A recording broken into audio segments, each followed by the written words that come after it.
Welcome back to We Know Scripted TV, where today we know Star Wars Skeleton Crew Episode 5. My name is Grace, but of course I'm not alone. I'm here with Owen Jedi Knight. Owen, how you doing? I'm great, Grace. Happy holidays, and good to be back here on the ship. I guess fun episode, and it's been a little bit since it came out, but I've been thinking about it for the past couple of days. I really thought this was a fun one, setting us up for some adventure and a good finish here, and I think it's all starting to come together. Yeah, I think what people don't realize, this episode is coming late in their podcast feed, but we did record it a long time ago. Is that how the start of it goes? A long time ago? That's how it works. At a desk far away. Yeah. That's right. Not really. We've just been delayed over the holidays. I've had some internet issues, as you can probably hear from my voice. I am not 100% at the moment, but we've got together because you and I, Owen, we have a lot to learn about pirates. We certainly do. We certainly do. Um, I love this episode, Owen. I thought this was the best episode of the season, probably by far. And I think that there's a few reasons. This is to me the most as advertised episode of Star Wars Skeleton Crew in terms of like basically saying beforehand, it's like, I think it's going to be like Star Wars meets the Goonies. And then we basically get the Goonies episode of Star Wars Skeleton Crew. And big reveal at the end of the episode. I feel like we have maybe some more information that we can play with in terms of the mystery of the show. To me, again, the two central mysteries, which is what's going on AT-ATN, why was it hidden, who's in control of AT-ATN, who's the captain, blah blah blah, and then who is Jod, who is he? And I feel like we don't answer directly who Jod is, but we do answer that like he's maybe not the best dude. We learned that. So I thought this was very good. Best episode of the season so far for me. What about you, Owen? I completely agree. I was a little confused at the very beginning. It felt a tad abrupt with the scene with the parents back on AT-ATN. I was a little unclear what they were trying to accomplish in that scene, but I think overall, like once it settled in and the scene settled in and I realized what was happening, I think it fit in nicely with their narrative. I'm glad to see it making progress with that story arc. And then, yeah, all the stuff with the kids and Jod and 33, I thought was fantastic. The world building on that spa planet was great. And yeah, it felt like you said, it just felt whimsical and like the Goonies, like this coming of age kind of story that we've been advertised as getting. And I completely am with you. I thought it was great. And it made me really excited for the next one too. Like not only was it a fun ride for this episode, but this was probably the one where I was most clamoring for another episode. And I was like, come on. Like I was wishing I could binge the next one right after this. Yeah, we'll get to the next one. The next one is the one directed by Bryce Dallas Howard. So I'm excited by that. This one is directed by Jake Schur, who's directing Thunderbolts, the upcoming Marvel movie. So makes me a little excited about Thunderbolts, to be honest. So let's stick with the parents only because I do agree that it's sort of like, normally I go with what's the headline, but because it's so tiny and up at the beginning, and I think it segues us into everything else that happens. Let's save the dessert for later. Let's start with this scene where he gets the barrier access code. This to me seems to imply, Owen, that everybody on the planet knows that it's a barrier code. And I guess that would make sense in terms of if they have so much knowledge about like everything that's ever happened, but they are like basically not allowed to leave. Mm-hmm. That to me was like a little bit of like, what's up with that? The fact that they're all like, we just live here and we're never allowed to leave. And we're never allowed to send messages elsewhere. Like, have the parents never been thinking like, that seems weird or wrong? Yeah. It was a little weird. Like I was still trying to figure out like who knew what in that scene. It's like, is this a joint operation? Do some of these parents know more than others? And yeah, like you just said, like, what have they been doing their whole lives? And have they been aware that this is weird? And like, do they think the barrier is for their own safety, or are they slowly realizing that it is restrictive and is cutting them off from the world? Or do they think that's a good thing? Like it leaves a lot of questions, but it is nice to see that all the parents are on the same page. And I know in previous weeks, you and I had discussed like, what's the deal with Vern's mom? Is she like a power player? Like, is Wim's dad, Wendell, like up to something? But I think here we see that they're pretty aligned and that they're both very suspicious of this other figure and what exactly is going on and like how they're going to get around it. So I thought it was fine, but it did feel a tad abrupt at the beginning of the episode. But it does. I am glad that that is starting to come together as a storyline. Yeah, I do feel like it throws some cold water on the theory, and we kind of pick sides on this one about Mhm. whether it would be Wendell, sorry, or Farah. So Fern or Wendell's. No, sorry, Wim's dad. I'm getting all their names confused because they have both of All them the are same W and letters. F Yeah. names. Yeah, Yep. Yep. should make it easier to follow, but somehow it's more confusing. That kind of threw cold water on my theory that like one of them is secretly evil. Yeah. And there is another theory that I've been seeing battered around the internet. If you're interested in this, which is No. what if it isn't humans who are in charge of Adan? What if it is a completely droid run society? I've seen that as well, and I think that is a really good theory. Um, perhaps they were programmed to run things until the rebel scum were squashed and everything was safe, but then they've continued to run things. It is so mysterious at this point. Yeah, I think it is kind of I don't know if it's like Wizard of Oz esque or whatever, but I think there is a high probability that the droids have been running the show. I do like that theory a lot. So Is it holding water for you? it does. It's maybe it makes sense. I don't think I'm the most excited by it. And Hmm. that's only because I think it's more fun to play with human characters than with droids. I think I like the droids so far. Like even this episode, I really liked the scene. Like show is pretty funny in terms of like, Hmm. let me see your hand. Let me see your other hand. Let me see both of your hands at the same time. Same time. Yeah. It's pretty good. I maybe like I'm just like kind of like not interested in that, but that's not to say that there isn't more to it. I think I'm least excited by a narrative that ends up saying like, because it was a mint, they did decide to have it be like completely run and operated by droids in order to like eliminate any notion of corruption, right? Right. And that being the answer about like basically I'm not totally opposed to it. I actually feel like it feels kind of kid friendly in the way that it's like um this thing kind of just got like stuck in time because it was like automated and Mm-hmm. under droid control. The fact that it's like that's how it happened is I think fine for me in terms of like that's the answer. I may be looking for like one more thing of like Yeah. who benefited from that or who changed all the droids to make sure like in the case of like something happening that this thing would continue to operate and run. I think for me as somebody who like really really loves character driven stories, I maybe want one more thing to the At-Atten story. Hmm. If it ends up being it's run by droids who got automated and that's basically why everything happened the way it happened, it's like the barriers there because you don't want people knowing exactly what Jod ends up doing of like I'm gonna go and like reproduce the coins, which to be fair would just devalue the coins actually, but alas. Hmm. I think that's fine. What about you? Are you into the droid run at No, I plot? I think you said it beautifully. Like I think it makes sense, but it feels a little too obvious. And I'm with you that we need to figure out what the setup was for it. And I hope that they don't go all the way to being like Emperor Palpatine set this up himself. Like I don't want another like somehow Palpatine returned kind of thing. But I feel like they might try to tie it in with the existing universe and like set the table up for the movie or whatever. But no, I don't mind it. As you were going through your explanation, part of me, like half jokingly, was like, and that's the danger of AI, kids. Like, stay away from AI. Like, I don't know what exactly they're Well, trying to it's say. not if you Oh, I shoot. don't I think mind you that. cut out. Other than that, I'm like, would Disney serve that? Would Disney do Right. that? But like, sometimes like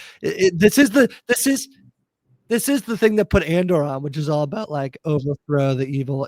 Amazon Prime is throwing out like shows about like overthrowing capitalist governments. Maybe they Right. just. Um, the other one, I guess, I wouldn't. Maybe it's like some. Is there? And I guess like the people who are out there might know this more. Is there like a General Grievous type? Uh, that would make sense in terms of like somebody who could Mm. be revealed to be in maybe something like that. Or I know that the banking control. clan He's a got involved later in the episode, droid. and I believe they were in the Mandalorian at some point, or I forget when they came up in the recent media, but maybe they're involved somehow. But yeah, there's something there that could make sense, I'm sure. All right. So my other thing here that I just want to stick on as it relates to parents, but only to then segue to our kids, which is if there are people who are able to hijack and reprogram the droids, KB does just this to 33 in the show. And is there some connection between her parents, who are kind of the like other parents on the show? We certainly have Neil's parents, but they're like elephant people who I don't think are going to be bad. Is there something to KB's parents being the ones who are like they're the secretly evil people, as we see that like if the planet is full of droids, here we literally then in the next scene have KB bypassing 33's dangerous protocols. Maybe. I mean, I feel like we haven't seen KB's parents enough to care about them. Aren't they LGBTQ too? They're queer, isn't a lesbian? They are. People? Yeah. Probably not then. Probably not. Yeah. Yeah. I don't think they would go to the effort of creating a diverse cast of characters and be like, the gays are the evil ones. I don't think they're going to do that. Well, maybe. You never know. I'm here for it if they do. Seems unlikely. Seems unlikely. Although we were talking about representation, so maybe queer villains is where we need to go. Hey, if any network's going to do queer villains, it's certainly Disney. So yeah, that's true. That's true. But yeah, I don't know if I see that. I am curious though, like what the deal is going to be on Atten. But I think they're setting up nicely. It's it felt fun. I did, like you said, it was funny with the sequence with Wendell and the hands behind his back, and yeah, we'll see where it goes. All right, we show up at Skull Ridge Mountain, aka Lanupa, which has been turned into a spa resort. What'd you make of Star Wars Spa Resort, Owen? It looked great. I would love to visit there. The fluffy flower lays and the mud baths and I forget all the names of the playground, the dream playground or whatever they called it. But yeah, it looked fun. It looked high roller. The suite they were in looked beautiful. So yeah, I would 100% go there. Yeah, so I was watching a video from there's like this account that does like a lot of like Easter eggs in every episode, and they come out pretty quickly. And one thing that I was noticing, they were talking about in this one, that a lot of the creature designs, Star Wars is very clever in the way that like a lot of these creature designs are what is it in Solo where we see the Star Wars casino? Where do we see the Star Wars casino? I can't remember which movie. That in it might also be in, it might be in The Last Jedi as well. Yeah. And apparently like it's a lot of the same creature design. Like if you look at the shots, which is very fun to think about, like the rich alien planets are the ones who are also going to the spa resort. Very, very fun. Yeah, very good. That is a nice touch. Yeah. And you know, I think that like this to me certainly it's funny because I was talking with a friend offline about Star Wars Skeleton Crew, and they were like, "But it's a kids show, right?" And I was like, "It is, but also like in episode 1, we do have like the person outside the like brothel who is, and it's like so explicit that's what it's not explicit. It's like it's very much that, but without saying it is. Where it definitely does. And I talked about the show having Goonies vibes, in this episode in particular. There is this thing about like Amblin Entertainment, like 80s, 90s kids content that almost didn't shy away from like. It didn't soften the edges, I guess, if that makes sense. Of like a lot of kids shows now, like, and this is not a critique. I feel this way when I'm like, what, like if I kind of find something, I'm like, okay, there will be no surprises in this thing as I like let my niece watch this show. But Star Wars Skeleton Crew does kind of feel like it's almost like not shying away from having those things in there in a way that I feel like does feel pretty old school. But like this is concubine, right? But this is certainly the most like kid jokey thing, which I loved. I believe he says they're from a planet. Like, is it called a Bratuya? So they're brats. This is very fun. Where like they are the old wizards who are just basically in robes, talking another language. And that the other thing I loved about this is how quickly the facade fell apart. Like this is not fooling anybody. I thought this was so fun. I completely agree. It was cute. It just felt like exciting and silly, but not like too ridiculous. I don't know. I really enjoyed it. And them just poking around and him trying to pay off the concierge at the hotel. And I don't know, just like some of the jokes were a little predictable, but in like kind of a charming 80s, 90s movie way, it's like you knew exactly where it was going to go. But I just find Jude Law so charismatic, and the kids are very endearing, and yeah, it worked for me. It worked for me for sure. So Jod is going to bump into Pocket, a former ally who seemingly is not very, very friendly. The only thing about this is I didn't quite understand why she didn't just like, if she's a bounty hunter, why didn't she just, I guess she needed to call in reinforcements because she knows he's dangerous. Why doesn't she just like try to stop him right then? Get him right then. Yeah. Yeah. I don't Plot know. hole. That is, yeah, it was a little plot hole-esque, plot armory. But in Pocket, I think called Jod by now a third name, Dash something. Yes. So we really don't even know who this guy really is. And I like how the kids were commenting on it. But yeah, that was a little like, why aren't you just doing something about it now, Pocket? Like, go for it. But yeah, and it was a little annoying. I hate it when shows do this, where in the previously on, they set up what is exactly going to happen, where like they cut back to episode one with the Wolfie guy saying like, put a bounty on his head. Because like, I had forgotten that there was an active bounty on his head. So we kind of knew where that was going to go. But yeah, it is, we're getting so many more question marks and variables added to his backstory. And more on that later as the episode climaxes later. But yeah, it's I thought, I mean, the character design, the hair, the pale skin, the makeup, I thought she seemed interesting and dangerous. And like, I don't know, I'm curious to see if she comes back or like how his story is going to conclude. But yeah, I agree that it did feel a little like, I don't know, like anticlimactic in a sense. Well, it's only the only reason I think I say like, why didn't she attack him there? Which is like, she obviously like, they do get like outmaneuvered to a degree, but mostly only because they're like a step ahead, that they end up getting to the treasure room first. True.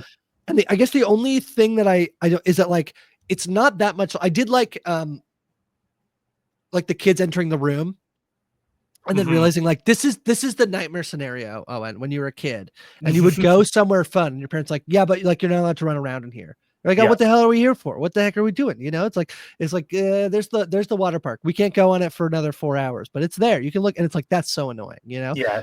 Blocking out the windows. Yeah. Torture. Yeah. Torture. So this is fun. And then they're gonna try to split up to find some clues, but it's like not again, this is if you're listening to this, don't make it seem, I'm not being that critical of it. I'm just like talking through because it is like a kid show, but they basically, I feel like they only don't have Pocket attack there so that they can be split up when the thing happens of like, oh no, we've been caught, so it just to me was like a little clunkier than it probably could have been, because they basically want the moment of them being split up when Jod is like, oh no, we've been got, and they run around. So yeah, it's fine. It's Scooby-Doo-esque. Very Scooby-Doo-esque. And also, I guess, to give time for, so a couple things. They need to do a few things. They need to have Jod be given another name, right?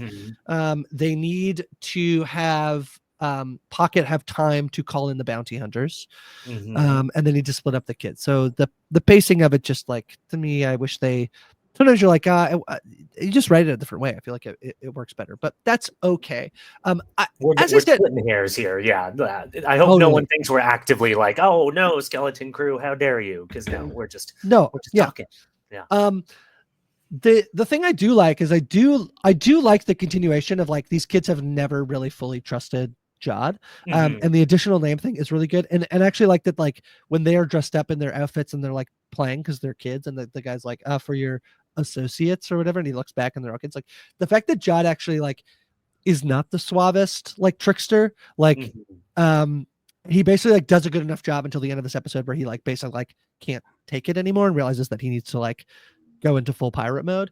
But I do like that they've like, there was never a thing of like, oh, we fully trust you. It was enough to make it feel that make the betrayal actually hurt even more, I think, because because like we saw this feature in you and we wanted to believe that you were good, and yet you've kind of like spat in our face anyway. It's like, yeah, it's very different from like a total blindside betrayal where it's like they're naive and just totally got the wool pulled over their eyes. It's like, no, we like see that you're a scoundrel, but we're choosing to trust you. yeah, I like it a lot. So I don't That's a mind really that good we one, I have think. Yeah. the stuff in here about like his name and the kid stuff. I think that's good. Renaud's Lair, which is a direct reference to the Goonies. I believe Donner is the last name of the director of the Goonies, and so Renaud is Donner backwards.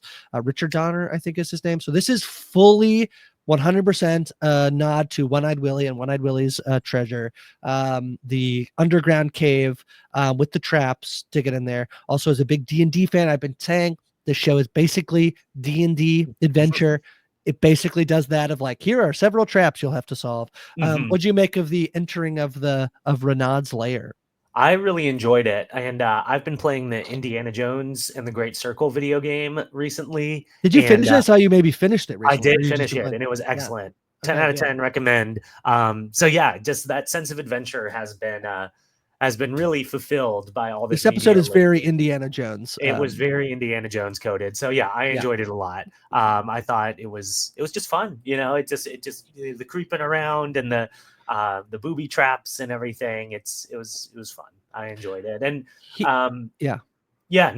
I think the chase and the having the villains there behind, and like the way it all ends up coming back, like with Jod refilling the acid pool and everything, like I thought it was great. I thought they handled it nicely, and you even get to see the trap door come to fruition at the end of the episode as well. So I'm not saying I have a secret lair with treasure, Owen, but if I did, it would absolutely not be booby trapped, because the amount of times I like go to leave my house and I go to turn to like lock the door, I'm like, oh, I didn't bring my keys. Hold on, I have to go back inside. Same. Or like I go to my parents and like, what is the code and then the number? What is it? The fact that I would like have to remember that my own treasure lair was booby trapped.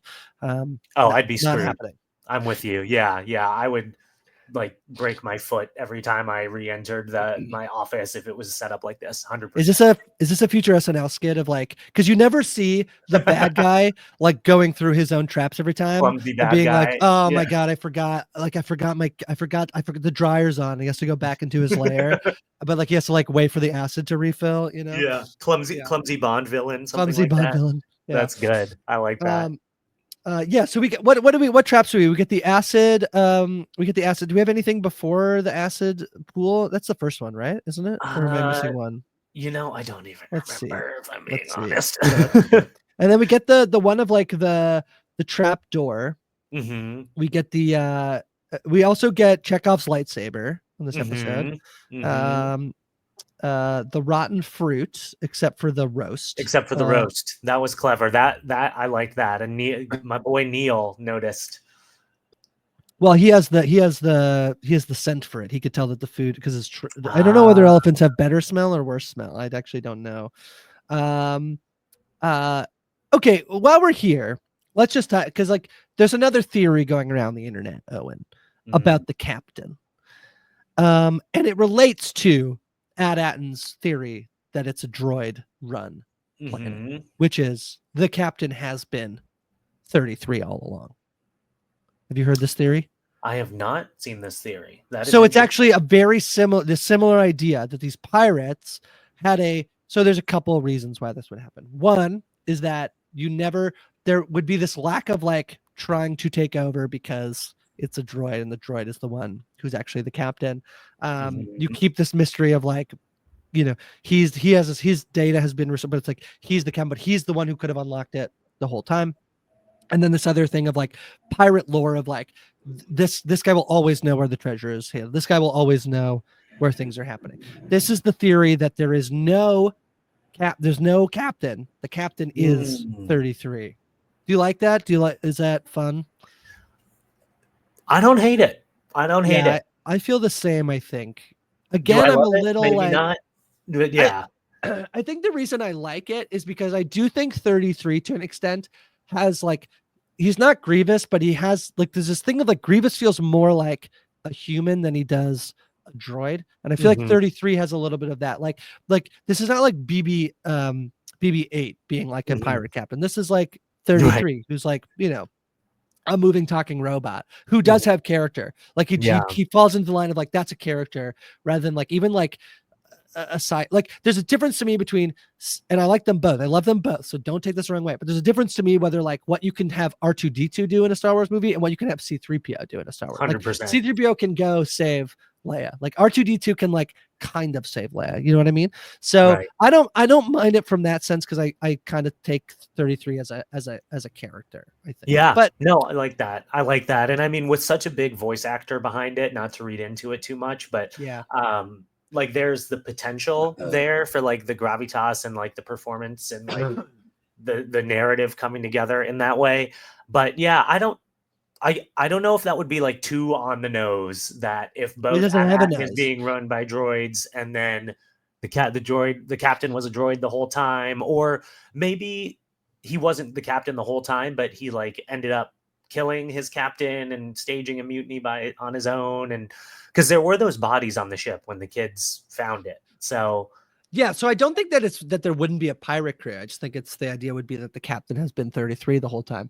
The reason why I do think like that point of view being like, oh, is it too similar? That's kind of like where I lean towards because like then that's the theme of the show, right? Like yeah, it's the the theme. parallels to each other. Yeah, Yeah. the parallel and to a degree, like Skeleton Crew obviously being like mostly like like well there's a few the title works on in number of ways. One is they are a little the idea of a skeleton crew is like a crew that's like haphazardly put together. It's not your Scant. best, Yeah. it's your scant, like whatever you have left, like even if they're just skeletons. So that these are these four adventurers, they're a skeleton crew. But also you could argue that like what is 33 other than like a skeleton, Yeah. like he is just like the the embodiment of a humanoid figure. So And like a skeleton in the closet as well, and the Maybe he has a skeletons in your secret. closet. That's good. Yep. That's Yep. really good. So Yeah. So I'm not opposed to it. I do, it's funny because the more it actually, there's two things. The more it is just droids on AT-AT and the more it is 33 that's just the captain, the more I feel like this is more likely to be a self-contained story that doesn't bleed into anything else.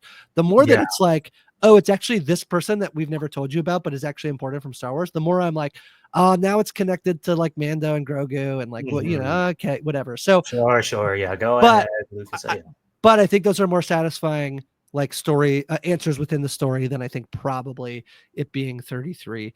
But it would make sense of the idea that like, because like I think people have basically been like, there is a mystery to who the captain is. That doesn't feel like it's not in there for no reason, that there's like no captain. It's such a big thing about who the captain is. In this episode, you have Jod invicting like captain's a captain's duel or whatever. Like I do feel like we have to find out who the captain is. The fact that there wasn't like, I feel like it's really unsatisfying to be like, it's a dead body. Like that's unsatisfying. So it has to be somebody. And then I feel like at this point, it has to be someone we've seen on the show or is a big enough name that can make an impact like in the last episode of the show. So yeah. Time will tell. I wanted to talk to you about what you thought of the scene where Jod is giving Wim a little pep talk, because this was the most like Jedi coded pep talk we've gotten from him. And it like this combined with the lightsaber making the appearance in the episode, like is Jod like, was he trained? Like, is he familiar? It's not Jedi coded, Owen. It is literally Jedi. He is quoting Qui-Gon Jinn from in a previous movie. He is some of the stuff he is saying is literally stuff that Jedi have said in Star Wars. So, I do think there's still this debate about. So let's get, because we're here basically. Jod betrays them, challenges Fern for it. The scene with Wim is awesome. It's so good. It sets up the betrayal perfectly. It's so thematically, like, I'm gonna say lovely. It's not actually lovely because he's like betraying these little guy, but like he's basically saying like, hey, the way to get over stuff is to have no attachment, and then literally later does that exact thing to like to go kids. and get the treasure to the kids. It's so friggin' brutal. I think it's excellent, and I do think my money is he's in some way was a Jedi, he's Jedi adjacent. Either he was adjacent, he's a youngling or has the Force but was never trained, and like maybe in the same way that Wim always wanted to be a Jedi, maybe Jod always wanted to be a Jedi and like looked into it, but then obviously like couldn't do it, right? Like to me, I feel like that's so much more powerful. And this is kind of like a Kylo story, a bit of this idea of like, and I feel like there has been this push to like this. The Acolyte was very much about the show that was set, like was exploring the idea of like maybe the Jedi aren't all they're cracked up to be. There Mm-hmm. was that thing, and I feel like that you would think that if they're making a bunch of shows at the same time, it's fair to think that some of the themes and ideas would blend over and bleed into the other. Mm-hmm. I don't Mm-hmm. think that this show is explicitly being like Jedis are bad, but I do think that this idea of like what does happen to a boy who like would have become a Jedi who for any number of reasons feels betrayed and spurned by Mm-hmm. that, by not being able to like live and fulfill that fantasy, right? So I I more strongly like the idea that it is Jedi stuff than it's not Jedi stuff, Owen. Yeah.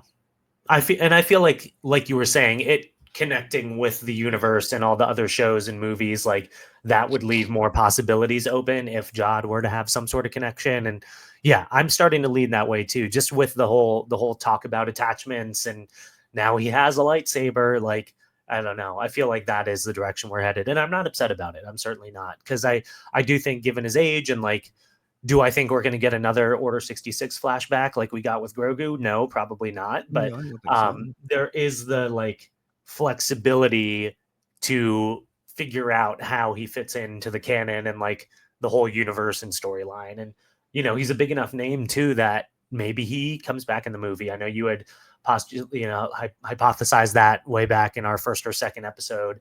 But yeah, no, I really enjoyed it. And like you said, I think the within this episode, the literal execution of his advice on not having attachments to things, like, because you can tell he is a little bummed out and like sad and sorry to the kids, but he's got to get his treasure, he's got to get his mint. So just if we don't know this, that's okay. We don't have to have the answer here, but I'm just like sort of trying to think about it. So we're after the original movies, but I can't remember how much time we are. And then so what I'm mostly thinking about is like what's happening with Jedi, like so we presume that Jod would have been at the age where like Jedi, like he grew up at a time where like Jedi were not really around anymore, right? That's the idea. Probably. Yeah. Probably, because what, Order 66 happened, uh when would that have happened? How many years before? I I guess don't my know. one I guess my one question is like in the movies, and this is where like my like super lack of Star Wars, not like my in-depth knowledge is between the ending of the Star Wars, the original sequel, and then the prequel. What is the like status of Jedi at this? Obviously, we know, like I know from the movie that like Skywalker start, but then he's missing by the time we start those movies. We start the Force Awakens. Mhm. Like, what is happening to? So, like, what would Jod's notion and perception of Jedi be at this? That's kind of what I'm like trying to like navigate here on as I'm like thinking out loud. Is like where is he positioned and how are Jedi positioned at this specific time that he um that he is that we're in this show. Do you know what I mean? I don't know if I'm Yeah. explaining myself right, but No, that makes sense, because and people who are like deep into Star Wars are probably going to make fun of us for not knowing that's exactly like the that's fine. status of the rebuilding of the Jedi Order at this point. But when it comes to Jod, so I just double checked. Order 66 happened 19 years before the Battle of Yavin, so before the Death Star blew up at the end of A New Hope. So then I believe this show and Mando happens about 5 years after Return of the Jedi, somewhere in that kind of period. So if Jod is what, 40-ish, like he was like a kid when the Jedi were still a thing. So who knows exactly where we're at, but I need to read up on that more, because yeah, then I don't know if then the future Jedi are like actively like training together or a thing, because I know in the sequel movies Luke tried to rebuild the Jedi Order, and that's how Kylo Ren, the whole arc with him happened. But then I don't know where like the Ezra and the Kanan and all them fit into the timeline, just because that's one of my blind spots with Star Wars. Yeah, so I believe I did just watch The Force Awakens. So I feel like at the beginning of that movie, the whole point of like the very first scene is like we're trying to find Luke Skywalker. I'm reading in the Jedi Order Wikipedia here from Wikipedia, I believe, is that like after the fall of the Empire, Luke tries to start a new order. He trains new Jedi. Among those students are Ben, Kylo Ren, but Ren is seduced by the dark side and like burns down the order, the Jedi training temple, and so Skywalker flees into exile. That's basically where we are at the beginning of Force Awakens. So, but I'm just in my head, I just like obviously in Mando spoiler, we see he goes to train. So like we're in the era right now of like a rebuilding of the Jedi, which that's all I kind of needed to get to in the point of like where are we in the thing, which is we're basically at a point of like Luke wants to rebuild the order, the Jedi Order.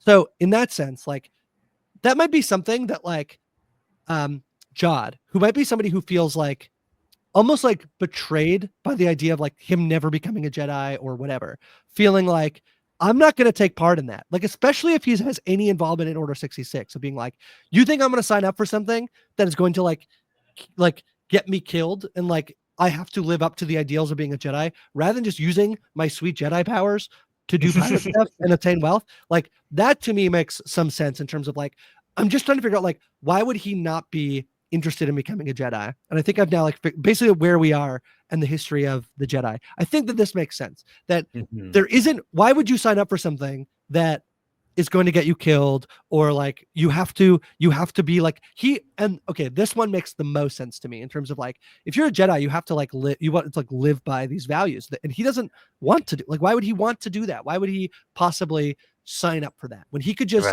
do whatever he wants? And also be a pirate. It's way more fun.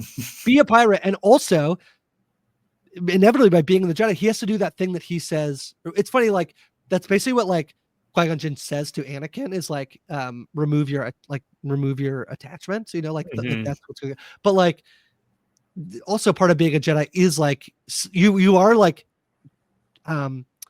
you are like that becomes the thing that you like revere and follow over every. It's literally called an order, right? As opposed to this more like free lifestyle of being a Jedi. And I think like it's kind of like maybe this is a guy who has like what's it called, like commitment issues of like he doesn't want to live a life that is like that's what he has to do. He wants to be someone who can at any moment leave. That to me makes some sense, and why I lean so much into like he has to be connected to, like if it turns out that he just has like magnets that he can like pull the keys over, no thank you. Like no, I don't think it's that. He has to have force powers at the very least. Yeah, I think he does. Here's my other question. The cliffhanger, Owen, is the lightsaber turning on. We do not see the lightsaber turn on. There's another media property this year. We saw how a saber goes from being light colored to red. We see the crystal. Is there any chance in next episode we see Jod and he has a red lightsaber? I don't think so. I also don't think so, but I thought it would be a fantastic question. That would be fun. I mean, there is a possibility there, but I think it's more about the moral ambiguity rather than him being like blatantly evil. What if it flickers? What if like it flickers? At all, but like, you know, you never know. But no, I think it's I think it's gonna stay blue. And I still think, from what I said last week, there's gonna be an opportunity for him to redeem himself and like save the kids and forego the treasure and blah blah blah. But who knows? Maybe I think he'll come around. I really do.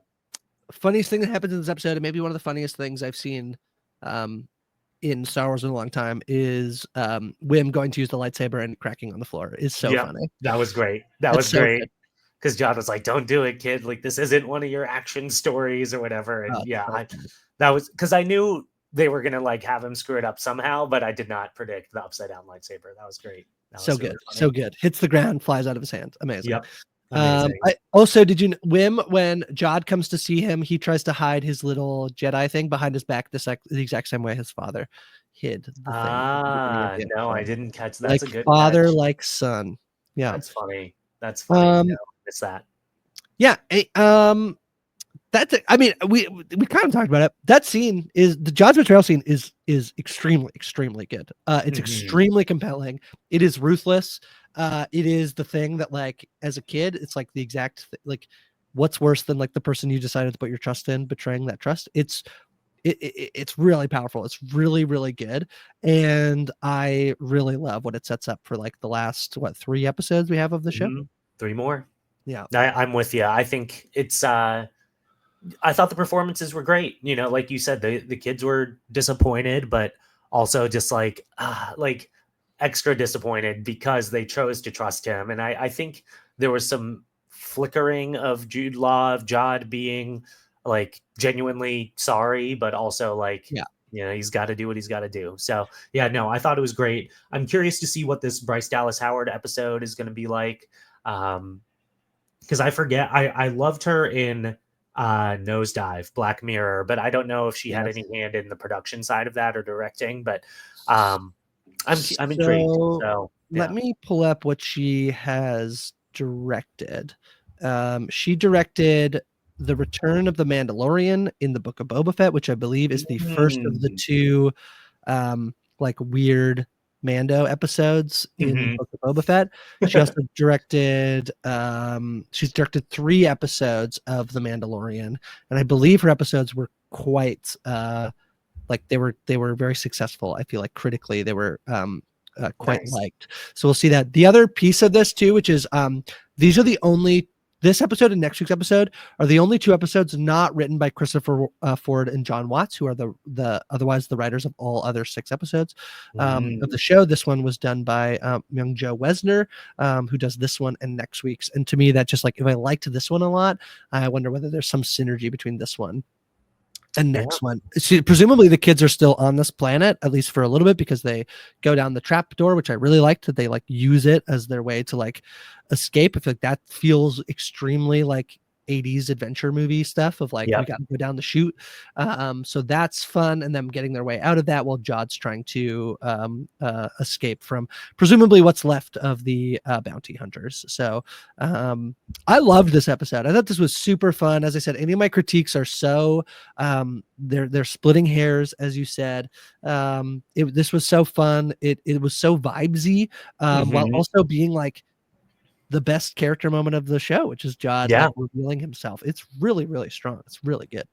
I'm with you 100%. I'm really enjoying it. I do it's like it is a bit of a struggle watching week to week just because like I feel like there's so much more I want to like take in.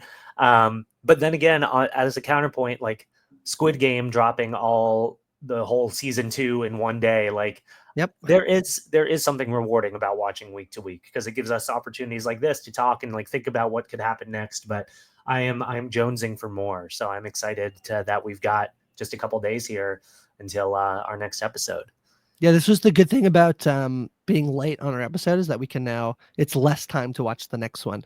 And Exactly. we've been trying to get some guests on. We were trying to line someone up for this week, and unfortunately, I think scheduling prevented that. But we'll look to see if we can have some other folks join us to talk about Star Wars Skeleton Crew. It's been a lot of fun.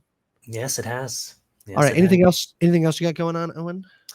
No, I saw RHAP dropped the episode 2 of Survivors Play Blood on the Clock Tower the other day. They So did. if you're into social strategy games, check that out. And I know we've got more of those coming. So yeah, just a little plug for that. Yeah, we did the top 10 TV shows and movies of the year. Josh Wigler and I unveiled the list simultaneously of the top 10 movies and the top 10 TV shows as voted on by the RHAP We Know Scripted TV audience. Mike and I are still talking Silo each week, a couple more weeks of that.